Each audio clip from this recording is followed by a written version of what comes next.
Joining me now outside of the White House is NBC correspondent Josh Lederman. Also with me, CNBC economics editor Jeff Cox. Jason Furman is a former economic advisor from the Obama years. He's a professor of economic policy at Harvard. And we have economist Omair Sharif, founder and president of Inflation Insights. Josh, let me start with you.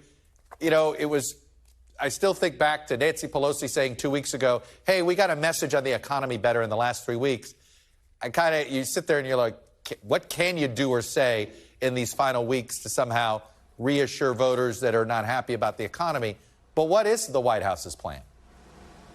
Well, certainly they're going to do everything they can to highlight positive developments like this new GDP report, better than expected, at least for a little bit, easing some of the fears about that big R-word recession that is on the minds of so many voters. But, the reality is they have to play with the cards that they have in this campaign. Those cards are some of these, modest successes, this GDP report, the reduction in gas prices that they have been touting, and some of these, tentative signs that inflation may be easing. But at the end of the day, what they are up against is how people feel about the economy. People are going to be voting more based on whether they feel secure and whether they feel like they're able to afford the things they were in the past than they are by economic reports that get published in the Wall Street Journal. And that is the challenge that Democrats and President Biden on the campaign trail are really up against as they try to sell to Americans steps that they have taken on the economy that so far a lot of people aren't personally feeling in their own pocketbooks.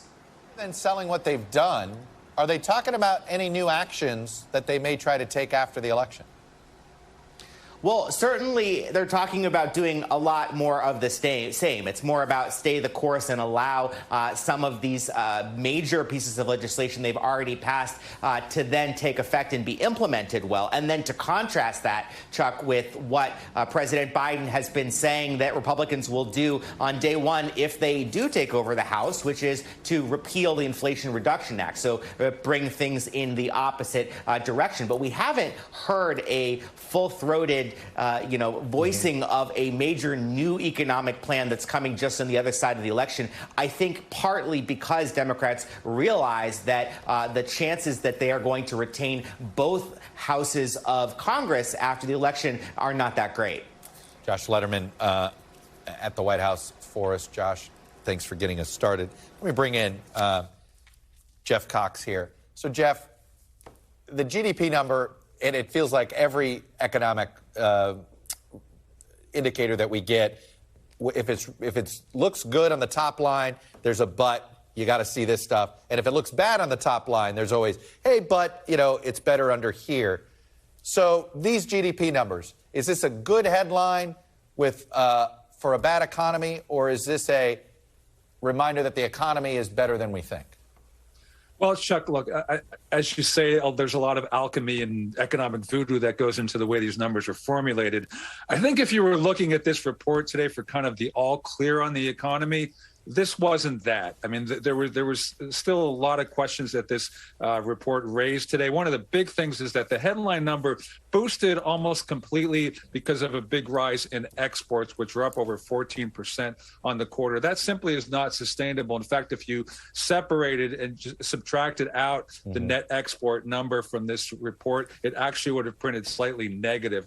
Other areas of concern is that we saw a drop-off in consumer spending, the pace of increase there falling, of course, as prices continue to rise, and residential investment, that just basically means home building. We all know that the real estate market is not doing well right now. Those numbers reflected today. So a lot of questions. And then, of course, on the periphery is the Federal Reserve. They've been moving interest rates up in large increments. They're expected to do that again next week. And that's really scaring a lot of people, scaring the markets. What are the chances that we're going to have a growth in the fourth quarter? I mean, you basically have painted a picture that says it's hard to imagine that we would have growth in the fourth quarter, but you tell me. Most of the economists I speak to, Chuck, are expecting basically a flattish number in the fourth quarter. The one big positive for the economy right now is the jobs market. People are still able to get jobs. Wages are still continuing to rise. So that's a good thing, and that's keeping the economy afloat now. What I'm hearing, though, from most economists is that going into 2023, at some point early, mid-2023, we will, in fact, be in recession. Jeff Cox from our partners over there at CNBC. Jeff, thank you. Let me bring in our two economists here, Jason Furman, Omair Sharif. You both are pretty blunt speakers here. Jason, let me start with you. Is the Federal Reserve engineering a recession too quickly? I think that the Fed has this roughly right. They're in a really difficult situation. The job market is really strong, which is terrific. Inflation is way too high. They've done a lot of tightening that only affects the economy with a lag, but it is starting to affect the economy. You just heard the housing number was down quite a lot in Q3. That's partly due to the Fed. So even with the Fed already affecting the economy, inflation hasn't budged. Yeah. I think we're going to start to see inflation come down. When it does, they can sort of let off on their interest rate increases and wait and see.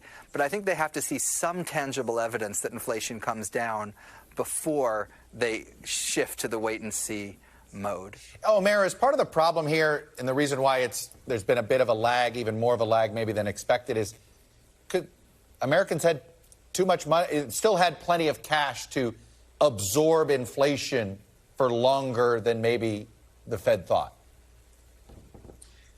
Yeah, look, I think that's certainly part of it when you talk about some of the fiscal stimulus we had in late 2020, early 2021.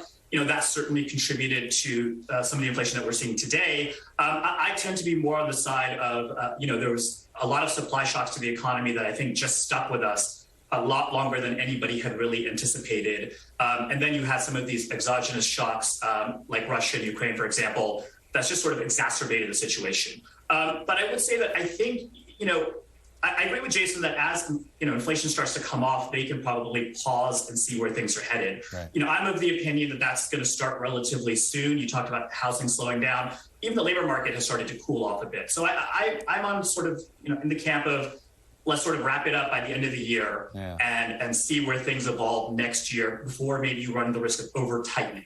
Yeah, I want to stick to this, Jason, and I know you feel as if the Fed's getting us just right.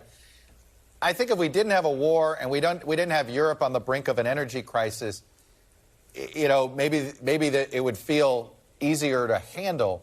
But how much should that factor into the Fed thinking, look, we've got some issues here in this global economy that are kind of out of our hands, and we need to protect the American economy here a little bit more? Yeah, look. Part of the inflation we're seeing is because of that war. It is because of food and energy. But if you take food and energy out of it, inflation is running at about a 5% rate. The Fed would like to see it at a 2% rate. I actually don't think that war has impacted that so-called core inflation rate, the ex-food and energy. And so they're about 3 percentage points from where they want to be. Now, that's less far away from where they want to be than the headline. Headline inflation is 8. That says they're way far away. Still 3 points away. 3 points away is going to take a lot more than just, the 3% interest rate that we have right now. That's just not that high an interest rate to deal with that big a problem. Omair, if we had a functional political system on our legislative branch these days, and the White House and the executive and the legislative branch got along pretty well, how could they help Jay Powell here? How could they help speed up essentially deflation? I think the most bang for your buck you really get in terms of fiscal policy, I think, is if you want to really have a direct and immediate impact, is really through kind of the medical care system, because they control reimbursement rates to Medicare and Medicaid. That's about 40% of medical care within core inflation. So that's a big part of it. And they set those rates, essentially, the CMS does each year. So that's a pretty direct way to try to slow down the growth of healthcare costs. I mean, the Inflation Reduction Act, I think it's well intended, but it's something that doesn't really kick in till 2025. So you don't really get a lot happening in the near term. Jason, if you were at this White House, look, your job in the White House was to be the economic truth teller internally. Looking at the situation now, what would you be telling President Biden about how he should be preparing for the next 6 months? Look, I mean, there is a big picture point here, and it is the truth that a couple months ago, all sorts of people were talking about us being in a recession already. This number obliterates that view. The low unemployment rate obliterates that view. That's not to say there aren't risks going forward.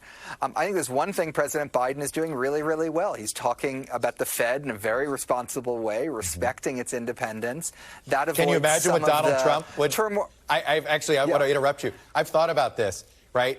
If Donald Trump were president right now and the stock market were tanking because of interest rates, how much would he be browbeating Jay Powell? Exactly. And look at Liz Truss. That's part of why the markets freaked out in the UK, was she campaigned against the Bank of England, and people weren't sure. Should we be looking to the Bank of England? Should we be looking to the government? Which one's calling the shots here? That type of confusion is never good. I think this White House has been excellent on that. I think some additional deficit reduction is the main way they could help on inflation. But, they're not about short-run macro management. I mean, the reality is they should continue to focus on strengthening our economy in the medium and long run. It's just hard to break through with that when everyone just is focused on the short run. And Omair, internationally, is there anything the United States tried to convince OPEC essentially to soften things a bit in the energy markets. Are there other things that could be done with diplomacy here that might help the economic situation? I think we've tried to do some stuff internally, the CHIPS Act, to try to bring semiconductor manufacturing closer to home. That could potentially help in the long run. But again, short run, it's hard to see a lot, that they can do to really help on the inflation front. Right now, I think it's really the Fed is sort of in the driver's seat when it comes to inflation and what they're able to do there. And just one quick final point I want to make. Yes, you mentioned savings and the lags. But there's also lags in the way that we measure inflation. We've seen the rental market turn down already in the spring by any measure you want to look at. Rent growth has slowed. That's going to show up with the lag in core inflation probably around the spring of this year. That's going to help a lot, I think, in terms of bringing core down next year. And the Fed knows that. And that's another reason why, my preference is to say, look, let's get to sort of 4.5% by the end of the year and take a breather there. Well, I'm sure the Democrats now wish that the midterm elections were in, I guess it sounds like June of next year when inflation has settled down anywhere. Omair and Jason, really appreciate the two of you offering your expertise for us. Thank you. Thanks for watching our YouTube channel. Follow today's top stories and breaking news by downloading the NBC News app.